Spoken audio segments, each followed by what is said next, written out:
A chi viene dato il candidato? A Fratelli d'Italia o Lega? Io, guardi, da ex Lega avrei piacere fossi un leghista. Il cuore dice una cosa, il cervello?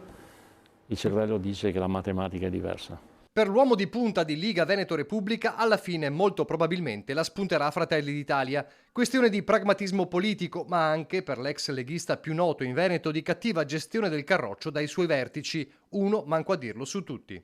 Salvini dovrebbe aver già deciso cosa fare, o comunque chi proporre.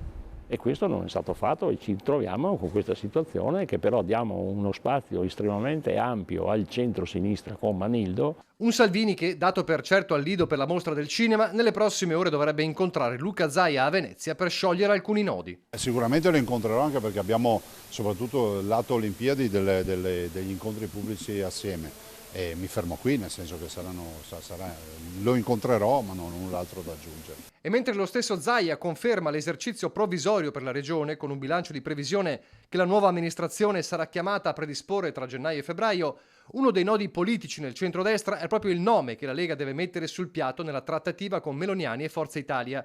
Per Darè, anche qui, troppe indecisioni, dovute sia a Salvini ma anche allo stesso governatore e alla sindrome da uomo solo al comando. Perché Luca Zaia non si è creato una figura da poter portare sul tavolo delle trattative? E qua quello, diciamo, che noi tutti ci diciamo chi è nella Lega e chi è come me fuori dalla Lega.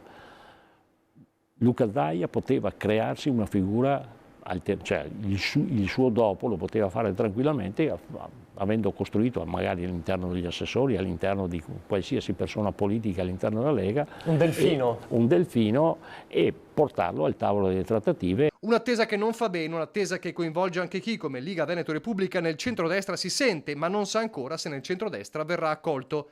In caso contrario è pronta la corsa solitaria con lo stesso Darè come candidato governatore.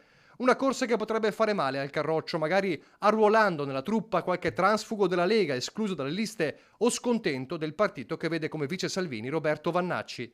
Che i mal di pancia restino lo dimostra il caso Oppeano, la festa di partito nel Veronese che giovedì vedrà proprio Vannacci tra gli ospiti, ma che il collega europarlamentare Paolo Borchia, segretario provinciale, ha omesso di citare, presentando l'appuntamento.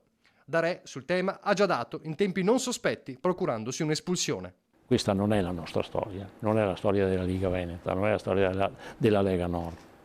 Noi abbiamo portato a casa i voti degli iscritti della CGIL che hanno votato Lega Nord.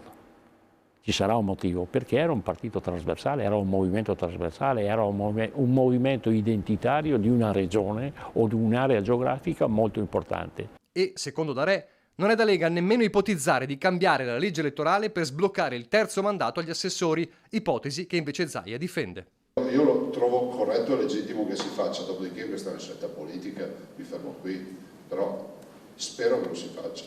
Questa è, secondo me, un'assurdità, non si fa una legge a fine mandato, ma è stato sbagliato a suo tempo. Siamo l'unica regione in Italia che ha dato il limite agli assessori. Siamo l'unica.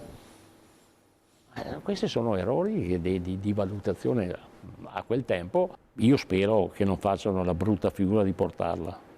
Io da uomo del centrodestra spero che non facciano la brutta figura di portarla, perché sanno benissimo che morirà all'interno del Consiglio regionale.